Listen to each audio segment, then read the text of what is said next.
Alright guys, welcome back. I've got another veganuary video for you today. Or if you're watching this and not veganuary, welcome, join us. We've got some vegan, gluten-free, nut-free cooking here. Maybe nuts occasionally, but not for me. So today we're making a gluten-free bread. I'm not new to the gluten-free game, but I am new to the gluten-free vegan game. So I have to look for inspo to people who are tried and true until I get my own thing going here and start experimenting. But I got to get my basics in, kind of like that salt, fat, acid, heat cookbook. That probably not in that order though. But this recipe is found on the Whole Foods Plant-Based Cooking Show YouTube channel. So I'm going to try it out today.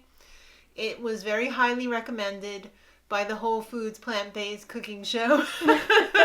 So we'll see if it's good. I have a feeling it's going to be, and I think this could be something nice that I could make for my mom because it doesn't have any salt in it, and she likes to keep it... Bless you. And she likes to keep it low sodium. So let's just get started. It might have some interesting ingredients. Yes, it does. It has something called buckwheat. But this isn't your buckwheat flour. This is your buckwheat groats. So this is kind of like the whole food. That's like what happens before they make the flour. Interesting. Right? So that's kind of like oatmeal before they make it into oat flour. So this is buckwheat before they make it into flour. So I had it soaking overnight. I have half a cup of the buckwheat and half a cup of the quinoa, which I hadn't mentioned yet. These were soaking overnight, and I just left them in some plain water. I'm going to rinse those off. They get a little slimy. I'm just going to warn you right now. The buckwheat groats, after you soak them, it's kind of like an okra type situation where you get that like slime in there. But don't worry, I'm not going to print the recipe in the info box like I usually do. I'm going to leave a link in the info box to the original YouTube video so that you can watch a real pro do the video if you'd like. So let's just take a second. I'm going to rinse these off, and we're going to do the whole recipe in the blender. And then we're going to pour it into a pan. So let me, while we're waiting, preheat my oven to 350. Oops, I pushed the wrong button. There we go. All right, so I'll do you don't need to see this. We don't? No. Okay. Do you want to see this? Maybe. All right, well. Just so people know what to expect. Okay. I hope I don't slop it up. So you can see the water's a little thick there. I wonder, should we like rinse these or should I leave like the sliminess in there? I don't know. I've never made this before. No, me neither. So maybe if I don't No dumpies. dump it on the floor. I should have had a bigger strainer, but yeah, I guess we should probably rinse these, right? Yeah. There's a little bit of Chinese food from my birthday party in the sink, so don't mind that. So I'll just get all these rinsed, and then we'll meet you back at the table. All right, so that pumped up quite a bit. That more than doubled, I think. And yes, it looks a little funny because the quinoa that I had was a blend of quinoa, so it's got the red quinoa in there as well as the white quinoa. Otherwise, it would have been like all like beige. But we're doing a little red quinoa today. I like the pop of color. It's not going to be there for long because we're going to blend the hell out of it. All right, so we have a cup and a half of gluten-free oats. These are organic. A quarter cup of chia. So this is like a real healthy bread. This is a real healthy bread. This is probably going to taste like cardboardy. All right. All right, that was a little bit less than a quarter cup, so I'm just going to add a little bit more. All right, now this is a weird ingredient. This is called psyllium husk.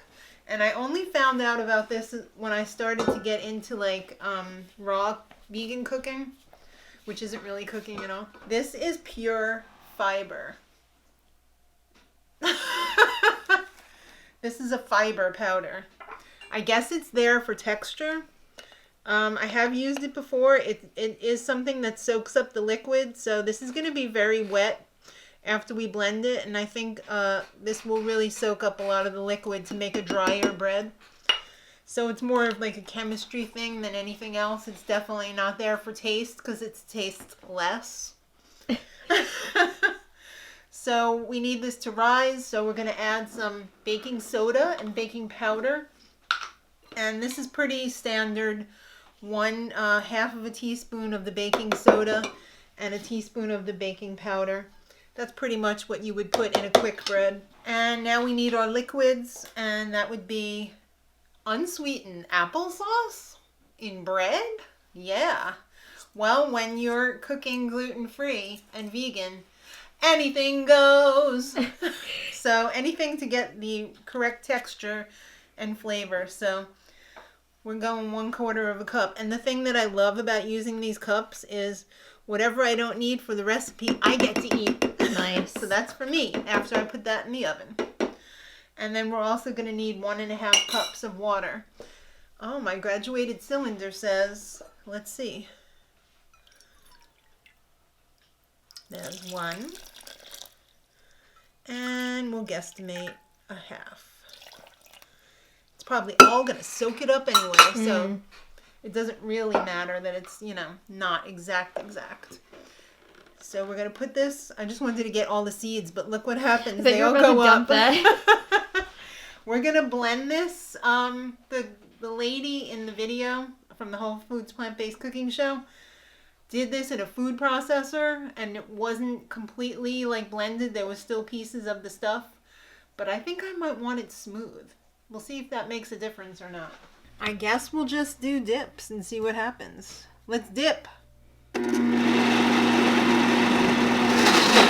And that's why I wanted a Vitamix, because I don't have the plunger. So this is probably something that's better done in a food processor because you got to move it around. Yeah. So let's just see if we can get the rest of that blended in there. And next time I know, don't use this unless unless somebody buys you a Vitamix and you got the plunger. Let's do dips again.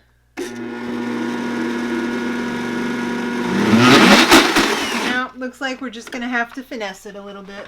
Okay, well, we'll leave you to that. All right, thank you. We're back, and that is thick. Now I see why she did it in a food processor. Lesson learned. You live and you learn. Next time we're going for... This is like a McFlurry. I could put it over my head. No, it's Oh, yeah. the other one. The Dairy Queen one. Ugh. Okay, she poured this into her silicone mold. I'm using a bread pan with parchment paper because I don't have a silicone bread shaped one, and I didn't want to use a ton of oil to like grease the pan. So I'm gonna get this all out of here eventually. And wow, it makes more than I thought it did because her loaf pan looked a little bit smaller. But yeah, I'm hoping this is gonna work because it smells nice. Well, how long are you gonna bake it for? 1 hour at 350.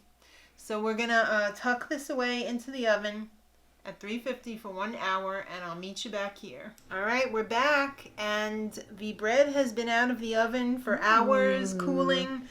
Little tip, don't leave it in the pan to cool because you're gonna get a soggy bottom because all the condensation will make the bread very wet on the bottom, and it's just going to get all like gluey. Good point. So it looks like this is going to be an acquired taste. We'll see. It feels good. It feels like it's got some spring to it. It's not, it's not a volcanic turd. So it should be okay. So let's try it, and then let's try it toasted with some butter because, you know how we do. It's purple. I guess, the purple quinoa, the red quinoa didn't help, but... Give it a try. Smells okay. Smells a little earthy.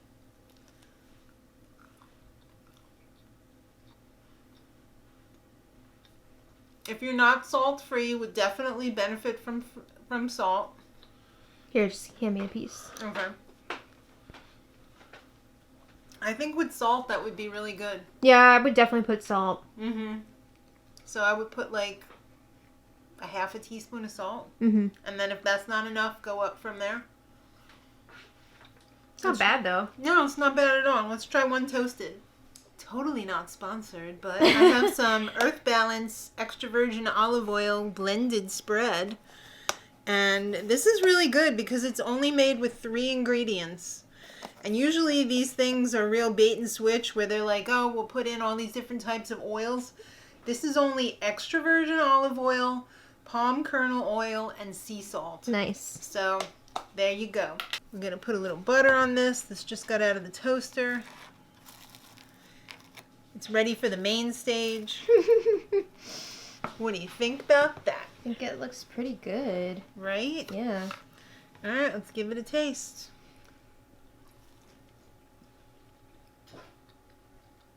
Yeah. Better Definitely toasted. better toasted and warm. Put it in your mouth hole. This is going into the mouth. Probably really be good with some peanut butter. Yeah, I like it better toasted. All right. Granny will love that. Wow, I guess I found a new gluten-free bread that is doable. I'm even thinking about making it into like bun-sized for like a hamburger or something like that. Or even like a pizza. I think if I blended it even more so that it was smooth. Yeah. Okay, I'm going to play around with this recipe. So go check out the Whole Food Plant-Based Cooking Show. Link in the info box. Subscribe for more of our videos, of course, right? And till next time, much love.